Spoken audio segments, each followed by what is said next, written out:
امی کا انتقال ہو گیا، قبرستان ہو جائے گا گھر، محل رہے گا آپ کا 10 کروڑ کا، لیکن وہ 10 کروڑ کا گھر بھی قبرستان ہو جائے گا۔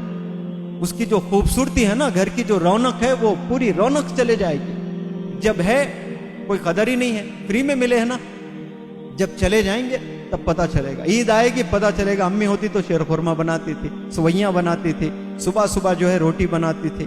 8 بچے تو 8 بچے کا نام لے کے، اس کو یہ چیز پسند، اس کو یہ چیز پسند، اس کو پاپڑ پسند، اس کو گوشت پسند، اس کو دہی پسند، اس کو اچار پسند، نام لے لے کر سب کے الگ الگ کھانے کھلاتی تھی۔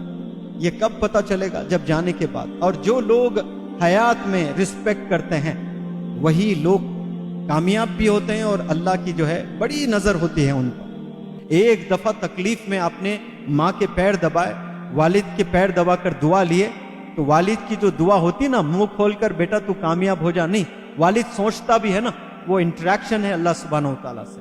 You do not need to move your tongue to interact with your اللہ سبحانہ و تعالیٰ۔ آپ سوچتے ہیں that particular thought، وہ تھاٹ ہی کمیونیکیشن ہے۔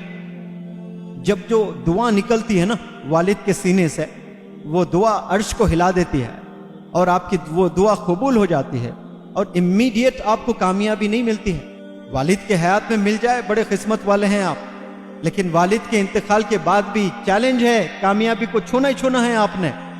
ایک دفعہ کوئی ماں کی دعا لے لیا ہے، والد کی دعا لے لیا ہے، اس نے کامیابی کو چھونا ہی چھونا ہے، یہ میں پورے گارنٹی سے کہہ سکتا ہوں انشاءاللہ، کیونکہ اللہ نے وہ مرتبہ رکھا ہے والدین کا۔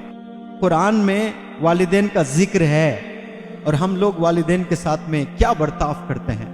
آج ہمیں دوست بڑے عزیز نظر آتے ہیں، یار نظر آتے ہیں، لیکن کوئی دوست آپ کا ہمیشہ کے لیے نہیں ہوتا ہے۔ آپ کے والدین نے جو محنت کی ہے نا ڈے 1 سے لے کر آج تک، اور ہمیشہ آپ پر ہی ان کی نظر ہوتی ہے، آپ کی ہی فکر ہوتی ہے، اور ہم لوگ کتنا ایزی لے لیتے ہیں۔ آپ کی کامیابی سے آپ بھلے اتنا خوش نہیں ہوتے ہوں گے جتنا آپ کے والدین خوش ہوں گے انشاءاللہ۔ بہت سارے بچے بولتے ہیں سر آپ والدین پہ ہی بہت بولتے ہیں، وہ ہماری بھی تو بات نہیں مانتے ہیں۔ نہیں، پہلے آپ ان کی بات مانیں، آپ کو بھی جینے کا رائٹ ہے۔ وہ کیا چاہتے ہیں؟ وہ آپ کا ہی بھلائی چاہتے ہیں۔ وہ چاہتے ہیں آپ فون استعمال کم کریں، تو آپ فون استعمال کم کریں۔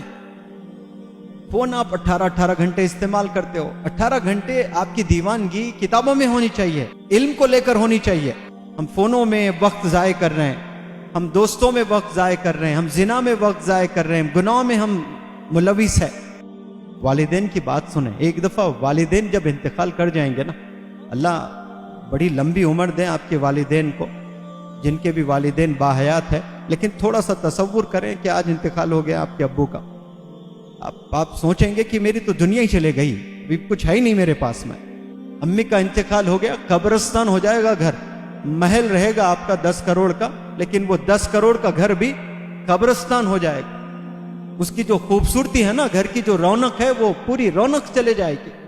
جب ہے کوئی قدر ہی نہیں ہے، فری میں ملے ہے نا، جب چلے جائیں گے تب پتہ چلے گا۔ عید آئے گی پتہ چلے گا۔ امی ہوتی تو شیر خورما بناتی تھی، سوئیاں بناتی تھی، صبح صبح جو ہے روٹی بناتی تھی۔ 8 بچے تو 8 بچے کا نام لے کے، اس کو یہ چیز پسند، اس کو یہ چیز پسند، اس کو پاپڑ پسند، اس کو گوشت پسند، اس کو دہی پسند، اس کو اچار پسند، نام لے لے کر سب کے الگ الگ کھانے کھلاتی تھی۔ یہ کب پتہ چلے گا؟ جب جانے کے بعد۔ اور جو لوگ حیات میں رسپیکٹ کرتے ہیں وہی لوگ کامیاب بھی ہوتے ہیں، اور اللہ کی جو ہے بڑی نظر ہوتی ہے ان پر۔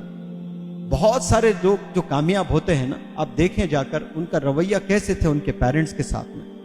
آج صرف یہ لیکچر یاد نہ رکھیں آپ لوگ زندگی بھر یہ چیزیں یاد رکھیں، اور وعدہ کریں آج آپ لوگ اپنے والدین کو کبھی تکلیف نہیں دیں گے۔ آپ کے والد کو میں یہاں سٹیج پر بلاؤں گا، اور والد آنکھ میں آنسو لے کر کے، سینے میں تکلیف لے کر کے آپ کی شکایت کر رہے ہیں کہ میرے بچوں نے مجھے بدنام کر دیا، اور 1000 لوگ ہیں آڈیٹوریم میں۔ آپ کو اچھا لگے گا کہ آپ کے والد آپ سے ناراض ہو کر کے رو رہے ہیں، پریشان ہیں؟ کبھی کوئی لڑکی اپنے باپ کو روتے ہوئے نہیں دیکھ سکتی۔ ہاں، ماں رو رہی ہے پھر بھی دونوں سینے سے جو ہے لپیٹ لیتے ہیں، مل لیتے ہیں دونوں، امی مت روئیے، امی میں ہوں نہ کر کے۔ لیکن باپ صبر کرتا ہے، باپ صبر کیا جاتا ہے، صبر کیا جاتا ہے، صبر کیا جاتا ہے۔ لیکن آج کل کے جو باپ ہے وہ بھی ہمت ہار چکے ہیں، بچوں کی وجہ سے آنسو نکل آ رہے ہیں ان کے بھی۔